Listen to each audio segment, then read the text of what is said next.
হরে কৃষ্ণ। মহাশিবরাত্রি ব্রত, শিব চতুর্দশী ব্রত কবে পালন করতে হবে, কিভাবে ব্রত পালন করতে হবে এবং ব্রতের বিধি নিয়ম, কিভাবে পূজা অভিষেক করতে হবে, সকল মন্ত্রাবলী এবং কখন পূজা অভিষেক করতে হবে, নিশীথকালীন পূজার সময়সূচি কখন, 4 প্রহর পূজার সময়সূচি, সারা বিশ্বের চতুর্দশী তিথির সময়সূচি আজকে আমরা প্রদান করব। তো অত্যন্ত গুরুত্বপূর্ণ এই ব্রত মহাশিবরাত্রি বা শিব চতুর্দশী ব্রত কবে পালন করতে হবে, 15ই ফেব্রুয়ারি নাকি 16ই ফেব্রুয়ারি, রবিবার নাকি সোমবার, এই বছর 2026 খ্রিস্টাব্দের ক্ষেত্রে কবে এই ব্রত পালন করতে হবে সেই সম্পর্কে অনেকে জানতে চেয়েছেন। যারা কৃষ্ণ মন্ত্রে রয়েছেন, কৃষ্ণ ভক্তগণ রয়েছেন, সেই ক্ষেত্রে ব্রত পালন করতে হবে 16ই ফেব্রুয়ারি 2026 সোমবার, ফাল্গুন মাসে কৃষ্ণ পক্ষের চতুর্দশী তিথি, এই মহাশিবরাত্রি ব্রত। শিব চতুর্দশী ব্রত হচ্ছে শিব ঠাকুরের অত্যন্ত প্রিয় এবং তার প্রিয় বারে সোমবারে পড়েছে। যারা কৃষ্ণ ভক্তগণ রয়েছেন তারা পালন করবেন সোমবার 16ই ফেব্রুয়ারি। কেন 16ই ফেব্রুয়ারি ব্রত পালন করতে হবে, কেন পালন করতে হবে 16 তারিখ 16ই ফেব্রুয়ারি সোমবারে, এর কারণ আমরা আজকে বিশ্লেষণ করব শাস্ত্র থেকে, কোনো মন গড়া ব্যাখ্যা নয়, শাস্ত্র সিদ্ধান্ত অনুযায়ী এবং আমরা বিশুদ্ধ পঞ্জিকা অনুযায়ী দেখব যে কখন চতুর্দশী তিথি শুরু হচ্ছে, কখন সমাপ্ত হচ্ছে, নিষিদ্ধ পূজার সময়সূচি কখন, সকল বিষয়গুলি আজকে আমরা বিশ্লেষণ করছি। তবে যারা শৈবগণ রয়েছেন, শিব ভক্তগণ রয়েছেন বা শৈব মন্ত্রে দীক্ষিত, তারা চাইলে 15 তারিখ উপবাস করতে পারেন। কিন্তু যারা কৃষ্ণ মন্ত্রে দীক্ষিত, কৃষ্ণ ভক্তগণ রয়েছেন, কৃষ্ণ অনুরাগী, সেই ক্ষেত্রে তাদেরকে ব্রত পালন করতে হবে শাস্ত্র সিদ্ধান্ত অনুযায়ী 16ই ফেব্রুয়ারি সোমবার। প্রথমে আমরা জানবো যে কেন সকলের ক্ষেত্রে এই শিবরাত্রি ব্রত, মহাশিবরাত্রি ব্রত কেন সকলেরই পালন করতে হবে। যারা কৃষ্ণ ভক্তগণ রয়েছেন তাদেরকেও কেন এই ব্রত পালন করতে হবে সেই সম্পর্কে আমরা প্রথমে শাস্ত্র প্রমাণ সহকারে জানবো। শ্রী হরিভক্তি বিলাসের চতুর্দশ বিলাসের 187 নম্বর শ্লোকে উল্লেখ রয়েছে যে এই ফাল্গুন মাসে কৃষ্ণপক্ষের চতুর্দশী তিথি, এই যে শিব চতুর্দশী সেটি, যারা কৃষ্ণ ভক্তগণ রয়েছেন তাদেরকেও ভগবান শ্রীকৃষ্ণের প্রীতি বিধানের জন্য সকল বৈষ্ণবদের প্রতি বছরই এই শিবরাত্রি ব্রত পালন করা কর্তব্য। কুর্ম পুরাণ উল্লেখ রয়েছে, স্বয়ং ভগবান শ্রীহরি ভৃগুমুনির নিকট উল্লেখ করেছেন যে শ্রীহরি পরায়ণ ব্যক্তিদের বৈকুণ্ঠ গতি হয় সত্য, কিন্তু যদি তারা মহাদেব বিদ্বেষী না হয়। ভগবান বলছেন যে শিবের নিন্দাপূর্বক যদি কেউ আমার অর্চনাও করে, 100 বৎসর যাবত আমার অর্চনা করে, তবুও তাদেরকে অযুত সংখ্যক নরকে গমন করতে হয়। এবং মদ ভক্ত শিব বিদ্বেষী হলে, শিব ভক্ত মদ বিদ্বেষী হলে চন্দ্র সূর্য যতদিন স্থিতি থাকবে ততকাল তাদেরকে নরকে পচ্যমান হতে হবে। শাস্ত্রে কি বলা হয়েছে কুর্ম পুরাণে, প্রথম থেকে আমরা আবার বিশ্লেষণ করছি যে শ্রী হরিপরায়ণ ব্যক্তিদের বৈকুণ্ঠ গতি হয় সত্য, কিন্তু যদি তারা মহাদেব বিদ্বেষী না হয়। যারা শ্রী হরি পরায়ণ, যারা শ্রী হরির ভক্ত, যারা ভগবান শ্রীকৃষ্ণের ভক্ত, কৃষ্ণ ভক্ত, বৈষ্ণব, তারা বৈকুণ্ঠ ধামে গমন করবেন সেটি সত্য, কিন্তু যদি তারা মহাদেব বিদ্বেষী না হন। যদি কেউ কৃষ্ণ ভক্ত হয়ে গেছে বলে অভিমান করে, বৈষ্ণব হয়ে গেছে বলে ভান করে, কিন্তু শিব ঠাকুরের নিন্দা করে বা শিব ঠাকুরের বিষয়ে সমালোচনা আদি করে, তাহলে তারা কখনোই ভগবত ধামে প্রাপ্ত হতে পারবে না, কখনোই তারা ভগবানকে সন্তুষ্ট করতে পারবে না। ভগবান শ্রীহরি স্বয়ং উল্লেখ করেছেন যে শিব ভক্ত যদি আমার নিন্দা করে বা আমার ভক্ত শিব ঠাকুরের নিন্দা করে, তাহলে চন্দ্র সূর্য যতদিন থাকবে ততদিন তাদেরকে নরকে পচ্যমান হতে হবে, নরকে বসতে হবে। তাই কখনোই কোনো শৈব, যারা প্রকৃত শৈব, প্রকৃত শিব ভক্ত কখনোই বৈষ্ণবদের নিন্দা করে না। প্রকৃত বৈষ্ণব কখনোই শিব ঠাকুরের ভক্ত শৈবদের নিন্দা করে না এবং সেটি করতে পারে না। যদি করে তাহলে তারা প্রকৃত শৈব নয়, প্রকৃত বৈষ্ণব নয়। শাস্ত্র সিদ্ধান্ত অনুযায়ী কার্য সম্পাদন করবে যে প্রকৃত শৈব এবং প্রকৃত বৈষ্ণব। ভগবান শ্রীকৃষ্ণ বলছেন যে যদি কেউ শিব ঠাকুরের নিন্দা করে, শিব ঠাকুরের যে ভক্তগণ রয়েছেন শৈব, তাদের নিন্দা করে, তাহলে ভগবান শ্রীকৃষ্ণ সেবা পূজা আদি করার মাধ্যমেও তারা কিন্তু ভগবানকে সন্তুষ্ট করতে পারবে না। তাদেরকে 10,000 নরকে গমন করতে হবে, অযুত সংখ্যক নরকে গমন করতে হবে যদি কেউ শিব ঠাকুরের নিন্দা আদি করে কোনো বৈষ্ণব। তাই প্রকৃত বৈষ্ণব, প্রকৃত সাধু অবশ্যই সকলের সম্মান দান করবে, সর্বজীবে সম্মান দান করবে, জানি কৃষ্ণ অধিষ্ঠান। তো সেই কারণে যারা শৈবগণ রয়েছেন শিব ঠাকুরের ভক্ত, তাদেরকেও বৈষ্ণবগণ সম্মান করবে। শৈবগণ রয়েছেন শিব ঠাকুরের ভক্ত, তারাও কিন্তু বৈষ্ণবদেরকে সম্মান করবে। এবং অবশ্যই বৈষ্ণবগণও শিব ঠাকুরের মহিমা কীর্তন করেন এবং শৈবগণও ভগবান শ্রীকৃষ্ণের, ভগবান শ্রীহরির মহিমা কীর্তন করেন। পদ্ম পুরাণে ব্রতখণ্ডে উল্লেখ রয়েছে কি সূর্য উপাসক, কি শৈব, কি বৈষ্ণব, কি অন্য উপাসক, সকলের ক্ষেত্রেই এই শিবরাত্রি ব্রত পালন করতে হবে। এবং যদি কেউ শিবরাত্রি ব্রত বিমুখ হয়, তাদের অন্যান্য সকল কৃত পূজায় ফলবতী হয় না। তো সেই কারণে অবশ্যই ফাল্গুন মাসে কৃষ্ণপক্ষের চতুর্দশী ব্রত সকলেরই অবশ্যই পালন করতে হবে। তো যারা বৈষ্ণবগণ রয়েছেন তারা কেন এই শিব চতুর্দশী ব্রত পালন করবেন। এর কারণ উল্লেখ রয়েছে হয়শীর্ষ পঞ্চরাত্র শাস্ত্রে যে বৈষ্ণব প্রধান হিসেবে যে প্রাধান্য হেতু এবং সদাচার বশত সকল বৈষ্ণবদেরকে এই শিব চতুর্দশী ব্রত পালন করতে হবে। কেন? বৈষ্ণব প্রধান হিসেবে শ্রেষ্ঠতা বশত এবং সদাচার হেতু, এটা বৈষ্ণবের একটা সদাচার, এবং বৈষ্ণব প্রধান হিসেবে যেহেতু শ্রেষ্ঠ হচ্ছেন শিব ঠাকুর, সেটি অষ্টাদশ পুরাণের মধ্যে সর্বশ্রেষ্ঠ শ্রীমদ্ ভাগবত মহাপুরাণে উল্লেখ রয়েছে। শ্রীমদ্ ভাগবত মহাপুরাণের দ্বাদশ স্কন্ধের ত্রয়োদশ অধ্যায়ের ষোড়শ শ্লোকে সেটি উল্লেখ রয়েছে যে নিম্নগানাম যথা গঙ্গা দেবানাম অচ্যুত যথা বৈষ্ণবানাম যথা শম্ভুঃ পুরাণানাম ইদম তথা, যে সমস্ত নিম্নগামীদের মধ্যে সমস্ত নদীসমূহের মধ্যে যেমন গঙ্গা সর্বশ্রেষ্ঠ, নিম্নগানাম যথা গঙ্গা, দেবানাম অচ্যুত যথা, ভগবানের একটি নাম হচ্ছে অচ্যুত, কারণ তিনি কখনোই চ্যুত হন না, ভগবান শ্রীকৃষ্ণের একটি নাম, সমস্ত দেবগণের মধ্যে তিনি হচ্ছেন সর্বশ্রেষ্ঠ। তেমনি ভাবে বৈষ্ণবানাম যথা শম্ভুঃ পুরাণানাম ইদম তথা, শিব ঠাকুর তিনি হচ্ছেন সমস্ত বৈষ্ণবদের মধ্যে শিরোমণি এবং সমস্ত পুরাণের মধ্যে সর্বশ্রেষ্ঠ হচ্ছে এই ভাগবত মহাপুরাণ। এটি ভাগবত মহাপুরাণের দ্বাদশ স্কন্ধে ত্রয়োদশ অধ্যায় ষোড়শ শ্লোকে উল্লেখ রয়েছে। কেন তিনি সমস্ত বৈষ্ণবদের মধ্যে শ্রেষ্ঠ? পঞ্চমুখে রাম নাম করে ত্রিপুরারি, কারণ তিনি সর্বদা পঞ্চমুখে রাম নাম জপ করেন। সেই কারণে সমস্ত বৈষ্ণবদেরও এই শিব চতুর্দশী ব্রত পালন করতে হবে। স্কন্দ পুরাণের নাগরখণ্ডে উল্লেখ রয়েছে পৃথিবীতে যত প্রকার স্থাবরচর যত রকম শিবলিঙ্গ রয়েছে, এই ফাল্গুন মাসে কৃষ্ণপক্ষের চতুর্দশীতে নিশা যুগে সেই সমুদ্রে স্বয়ং শিব ঠাকুর অবস্থান করেন এবং সকলের পূজা আদি তিনি আনন্দ সহকারে গ্রহণ করেন, সকলকে বিশেষভাবে কৃপা আশীর্বাদ প্রদান করেন। স্কন্দপুরাণে উল্লেখ রয়েছে যে বৈষ্ণব হয়েও যদি কেউ শিবরাত্রি ব্রত পালন করে তাহলে হরি ভক্তি সারবর্ষী শঙ্করের প্রসাদে তার বিশেষভাবে কৃষ্ণ প্রেম ভক্তি লাভ করতে পারে। অর্থাৎ হরি ভক্তি কৃষ্ণ প্রেম ভক্তির যে নির্যাস, যে সার, যেটি তিনি বর্ষণ করেন, সকলকে প্রদান করেন, কারণ তিনি অত্যন্ত কৃপাময় শিব ঠাকুর, তিনি সকলের কৃষ্ণ প্রেম ভক্তি বর্ষণ করেন, কৃষ্ণ প্রেম ভক্তির নির্যাস সকলকে প্রদান করেন। তাহলে তাঁর কৃপায় আমরা কৃষ্ণ প্রেম ভক্তি লাভ করতে পারবো, যেটি হচ্ছে আমাদের মূল উদ্দেশ্য, কৃষ্ণ ভক্তি লাভ করা। তাই সকল বৈষ্ণবগণ কৃষ্ণ ভক্তি লাভের জন্যই এই শিবরাত্রির ব্রত পালন করেন সকল বৈষ্ণবগণ। তো কিভাবে পালন করতে হবে? যারা বৈষ্ণবগণ রয়েছেন, কৃষ্ণ ভক্তগণ রয়েছেন, তারা 16 ফেব্রুয়ারি 2026 সোমবারে পালন করবেন কমপক্ষে দুপুর 12টা পর্যন্ত উপবাস। যদি কেউ মনে করেন যে আপনি সারাদিন উপবাস থাকবেন, সারাদিন রাত উপবাস থাকবেন, আপনি উপবাস ব্রত পালন করতে পারবেন। কেউ মনে করেন যে আমি সন্ধ্যা পর্যন্ত নির্জল উপবাস করে এরপর ফলমূল গ্রহণ করব, সেটি করতে পারবেন, কিন্তু কমপক্ষে দুপুর 12টা পর্যন্ত উপবাস পালন করেন যারা কৃষ্ণ ভক্তগণ রয়েছেন। তো সেই ক্ষেত্রে সোমবারে দুপুর 12টা পর্যন্ত উপবাস পালন করবেন।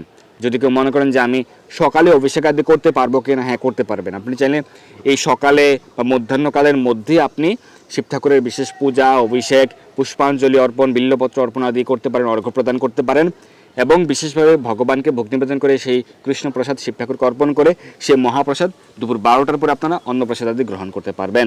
আর কেউ যদি মনে করেন যে আমি সারাদিন রাত উপবাস থাকবো এবং আমি বিশেষ করে নিষেধকালীন সেবা পূজা যে অভিষেক রয়েছে সেটি করতে চাই, তাহলে আপনি করতে পারবেন। তো কিভাবে, কখন, কি মন্ত্রে সেই পূজা অভিষেক করতে হবে চলুন আমরা জেনে নেই। কিন্তু তার পূর্বে বহুল আলোচিত একটি বিষয় যে কেন 16 ফেব্রুয়ারি ব্রত পালন করবেন বৈষ্ণবগণ, কেন সোমবার ব্রত পালন করবেন, কেন শৈবগণ 15 তারিখ ব্রত পালন করবেন, সেই সম্পর্কে শাস্ত্রে কি উল্লেখ রয়েছে চলুন আমরা দেখে নেই।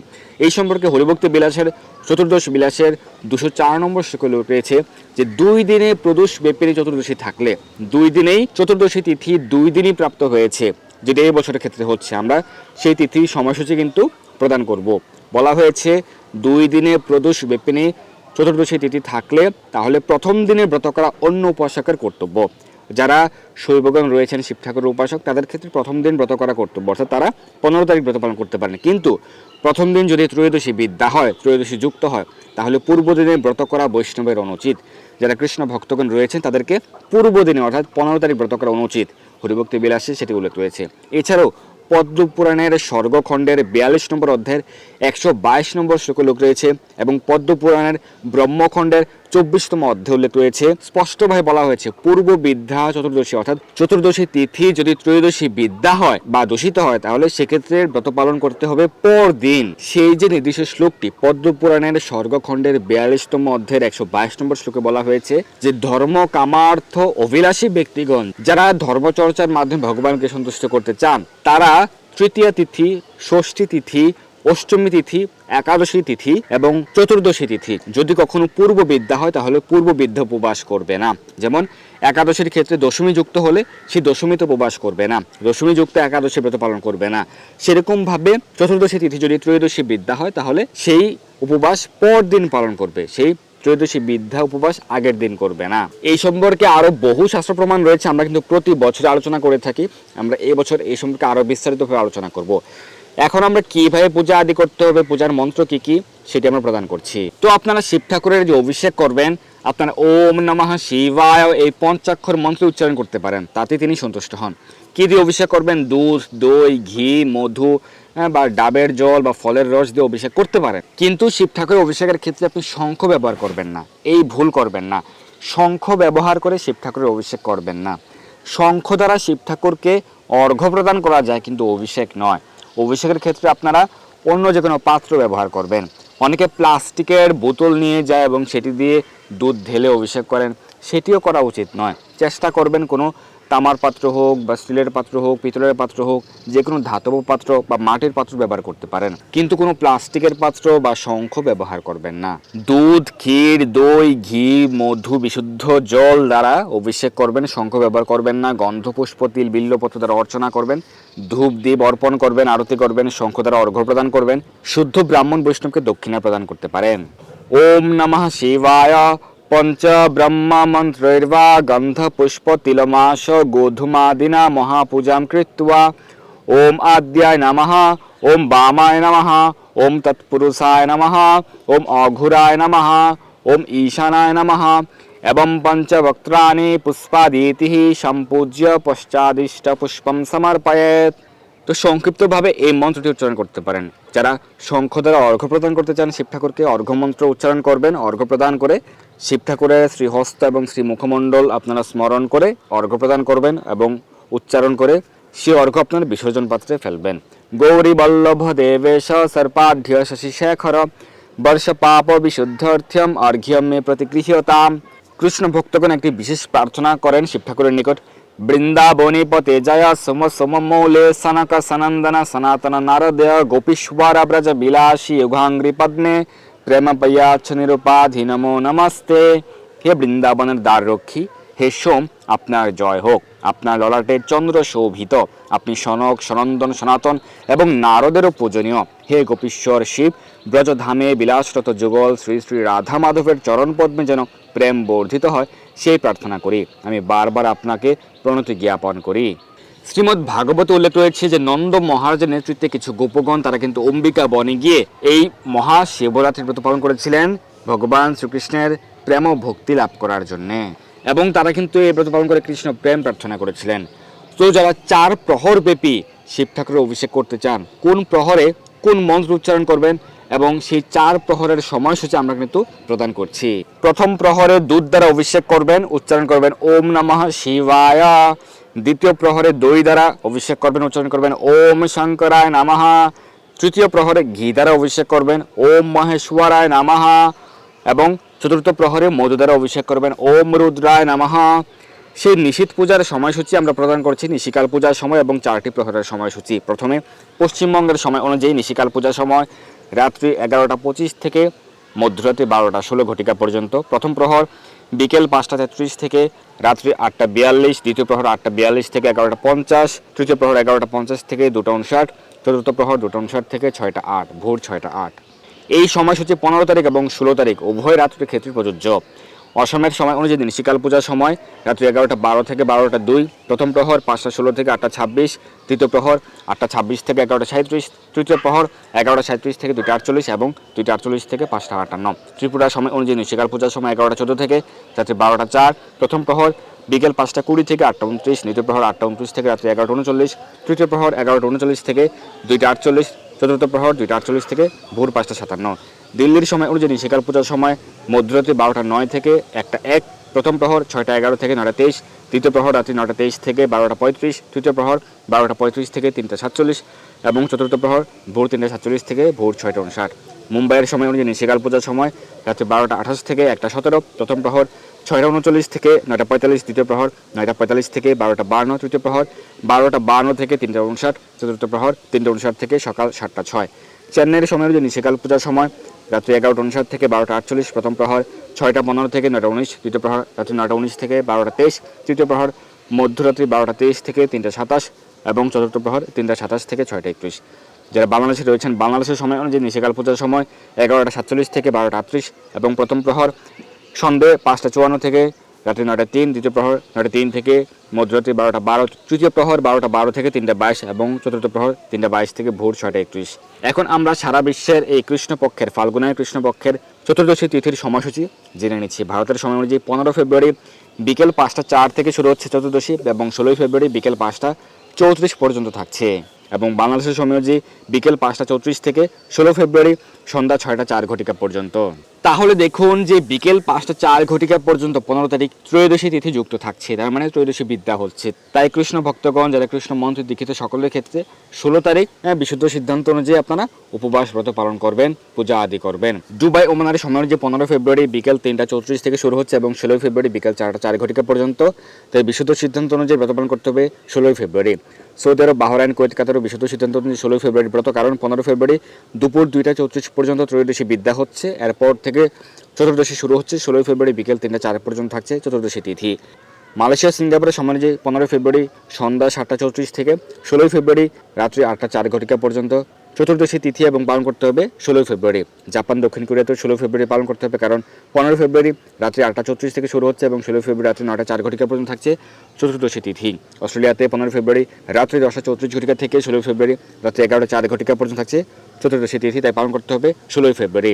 লন্ডনেও 16 তারিখ পালন করতে হবে, কারণ 15 তারিখ সকাল 11:34 থেকে শুরু হচ্ছে, তার পূর্ব পর্যন্ত ত্রয়োদশী বিদ্যা থাকছে এবং 16 ফেব্রুয়ারি দুপুর 12:04 পর্যন্ত থাকছে চতুর্দশী তিথি। ফ্রান্স, স্পেন, ইতালি, জার্মানি, সুইজারল্যান্ডের সময় অনুযায়ী 15 ফেব্রুয়ারি 12:34 থেকে 16 ফেব্রুয়ারি দুপুর 1:04 পর্যন্ত পালন করতে হবে 16 ফেব্রুয়ারি। তবে আমেরিকা, কানাডাতে এই ব্রত পালন করতে হবে সকলের ক্ষেত্রেই 15 তারিখ। আমেরিকা, কানাডার ক্ষেত্রে নিউ ইয়র্ক, জর্জিয়া, ফ্লোরিডার সময় অনুযায়ী 15 ফেব্রুয়ারি ভোর 6:34 থেকে সূর্য উদয়ের পূর্বেই শুরু হচ্ছে চতুর্দশী তিথি, তাই ত্রয়োদশী বিদ্যা হচ্ছে না, এবং 16 ফেব্রুয়ারি সকাল 7:04 পর্যন্ত থাকছে চতুর্দশী তিথি, তাই আমেরিকাতে পালন করতে হবে 15 তারিখ। টেক্সাসের সময় অনুযায়ী ভোর 5:34 থেকে শুরু হচ্ছে এবং 16 ফেব্রুয়ারি ভোর 6:04 পর্যন্ত। ক্যালিফোর্নিয়া, সান ফ্রান্সিসকোতে 15 ফেব্রুয়ারি ভোর 3:34 থেকে 16 ফেব্রুয়ারি ভোর 4:04 পর্যন্ত, এবং কানাডার মন্ট্রিল, টরন্টোতে 15 ফেব্রুয়ারি ভোর 6:34 থেকে 16 ফেব্রুয়ারি সকাল 7:04 পর্যন্ত। তাই আমেরিকা, কানাডায় সকলের ক্ষেত্রে এই ব্রত পালন করতে হবে 15 ফেব্রুয়ারি। তো আমরা জেনে গেলাম যে সারা বিশ্বের চতুর্দশী তিথির সময়সূচি এবং 4টি প্রহরের সময়সূচি, কোন প্রহরে কি দ্বারা অভিষেক করতে হবে, কি মন্ত্র উচ্চারণ করতে হবে, সকল মন্ত্রাবলী, অভিষেক মন্ত্র আমরা কিন্তু জেনে গেলাম। তো আপনারা সকলে সঠিকভাবে সঠিক দিনে পালন করুন এই মহা শিবরাত্রি ব্রত। শিব ঠাকুর তিনি অত্যন্ত কৃপাময়, তার একটি নাম হচ্ছে আশুতোষ। মিরুষ্টুম বলা হয়েছে কারণ তিনি অল্পতেই সন্তুষ্ট হন। তাই আমরা তার এই যে ব্রত পালন করার মাধ্যমে আমরা বিশেষভাবে প্রার্থনা করতে পারি যেন আমরা কৃষ্ণ প্রেম ভক্তি লাভ করতে পারি, তাহলে তিনি আমাদেরকে সেই আশীর্বাদ প্রদান করবেন। সকলের কৃষ্ণ প্রেম ভক্তি লাভ হোক, সকলের জয় হোক। ধন্যবাদ সবাইকে। হরে কৃষ্ণ, হর হর মহাদেব।